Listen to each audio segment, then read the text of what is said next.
जय माता दी दोस्तों, आज मैं आपको लेकर जा रही हूँ जम्मू में स्थित माता वैष्णो देवी की यात्रा पर। वैष्णो देवी मंदिर देश के सभी धार्मिक स्थलों में से एक है, जो जम्मू में स्थित कटरा से लगभग 14 किलोमीटर दूर त्रिकुटा पर्वत पर स्थित है।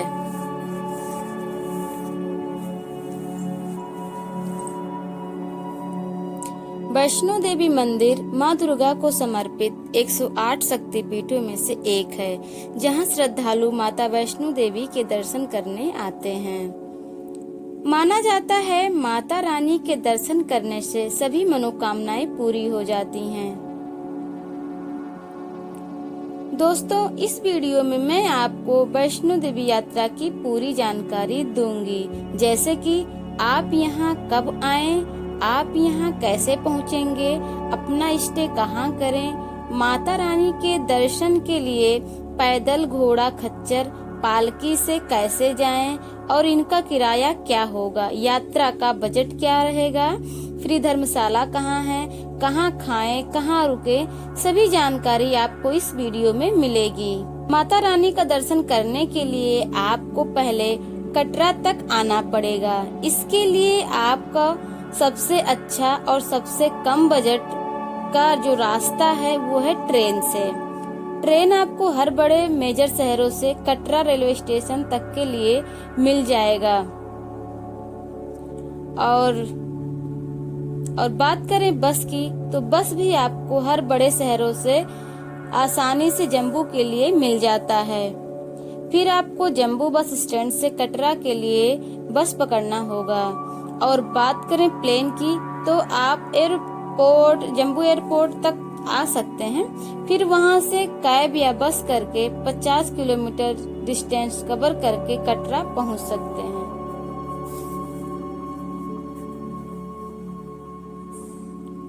तो चलिए शुरू करते हैं जगत जननी माँ वैष्णो देवी की यात्रा।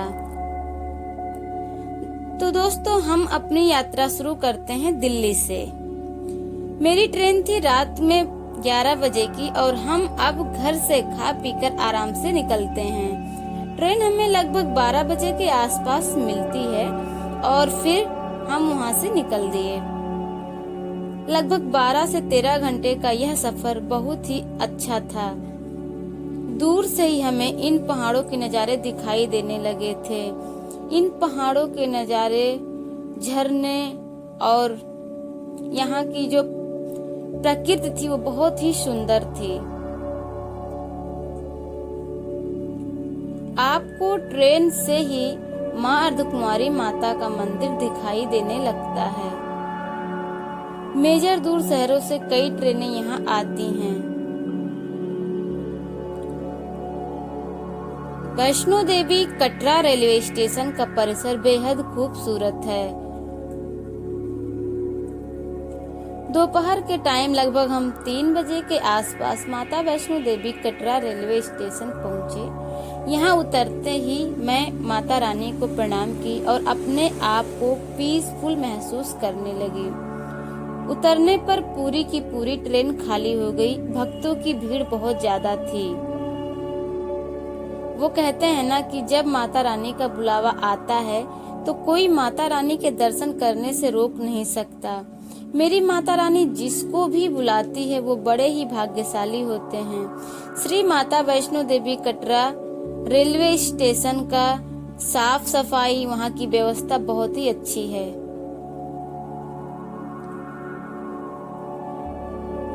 आपको लोग आते भी मिलेंगे, जाते मिलेंगे और सबके मुंह पे जय माता दी, जय माता की जयकारे ही सुनाई देंगे। दोस्तों, तो अब हम लोग को बहुत ही तेज भूख लगी थी, तो स्टेशन का गेट क्रॉस करके दूसरे साइड में खाने पीने की व्यवस्था थी। हम लोग वहाँ छोले भटूरे का ऑर्डर करते हैं। आप वहाँ कुछ भी खा सकते हैं। खाने की कई सारी वैरायटी थी, आप कोई भी डिश ऑर्डर कर सकते थे। छोले भटूरे जिसकी प्राइस 100 रुपए पर थाली था, हम लोग लिए और आराम से खा पी के मौज किए।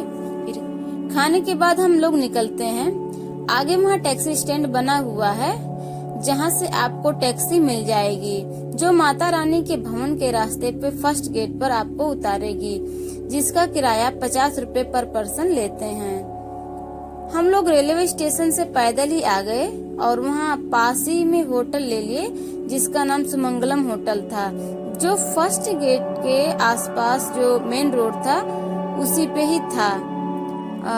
हमें माँ अर्धकुमारी का मंदिर भी इस होटल से दिखाई दे रहा था। ये होटल माता रानी के भवन जाने के रास्ते पे ही था। तो फिर हम लोग वहाँ नाइट में स्टे किए।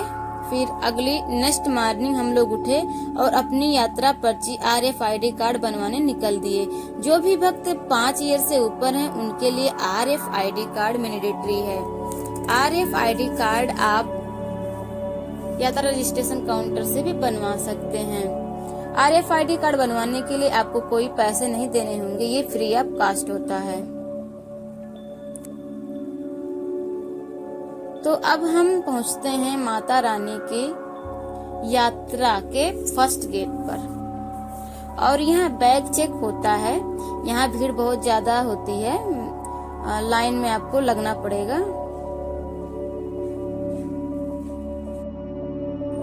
और आप आगे बढ़ते जाइए।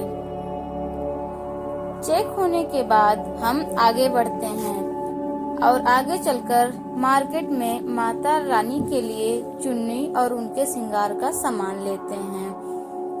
उसके लिए यहाँ कई तरह की चुन्नी दिखाई जाती है। दुकानदारों ने कई तरह की चुन्नी दिखाई, पर हम लोगों ने चुन्नी वही लिया जो माता रानी के पिंडी रूप में माता रानी को चढ़ता है। कहते हैं कि ये चुन्नी माता रानी को चढ़ भी जाता है। और इस प्रकार से हम लोग चुन्नी लिए और फिर आगे बढ़े।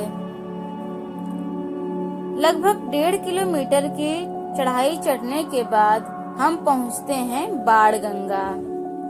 बाणगंगा एक पवित्र स्थल है जहां सभी श्रद्धालु स्नान करते हैं, फिर माता रानी के दर्शन के लिए यात्रा शुरू करते हैं।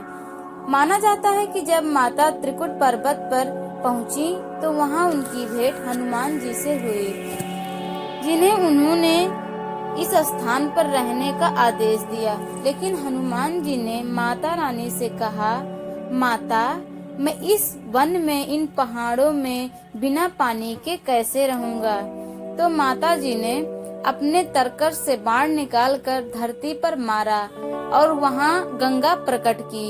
यहीं माता वैष्णो देवी ने अपने केस भी धोए थे, इसलिए इस जगह को बाणगंगा के नाम से जाना जाता है।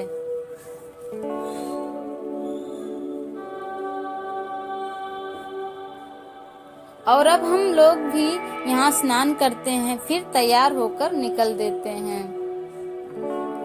कुछ दूर चढ़ाई करने के बाद हमें कई छोटे बड़े मंदिर भी मिलते हैं, जहाँ हम प्रणाम करते हुए आगे बढ़ते हैं। कुछ दूर चढ़ाई चढ़ने के बाद जयकारे लगाते रहते रहिए और माता रानी के गुणगान गाते रहिए। कुछ दूर चढ़ाई के बाद चरण पादुका मंदिर आ जाता है, जहाँ पर हम माता रानी के चरण का दर्शन पाते हैं। माना जाता है कि जब भैरवनाथ माता रानी का पीछा करते हुए आ रहा था तो माता रानी यहाँ खड़ी होकर पीछे मुड़कर भैरवनाथ को देखी थी, तभी उनके पैरों के निशान यहाँ पड़े थे, इसलिए इस जगह को चरण पादुका कहते हैं।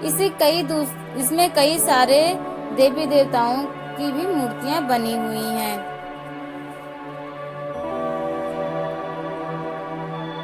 और अब हम आगे बढ़ते हैं।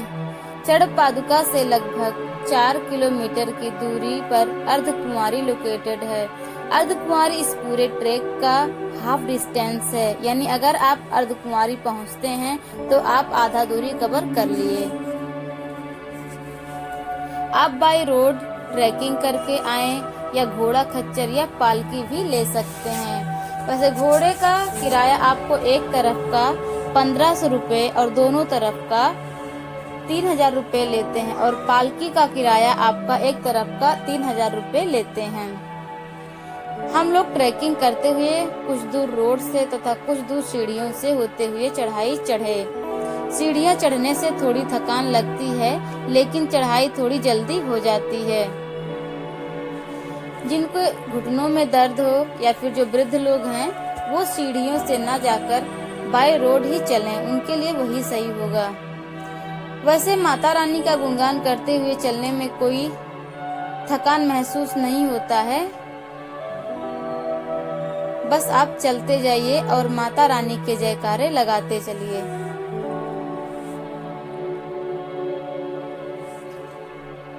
कुछ लोग आ रहे थे माता रानी का दर्शन करके और कुछ लोग चल रहे थे, तो सबके मुंह पे बस जय माता दी का ही जयकारा था।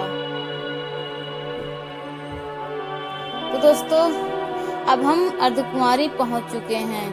यहाँ पर हम लगभग 4 घंटे की ट्रैकिंग करके 3 बजे के आसपास पहुँचे और वहाँ थोड़ा आराम किए। अर्धकुंवारी में माँ दुर्गा के नाम से भोजनालय भी चलता है, जहाँ आप टोकन लेकर भोजन कर सकते हैं। भोजन भी बहुत कम रुपए में कराते हैं, लगभग 50 रुपए में आप भरपेट भोजन कर सकते हैं।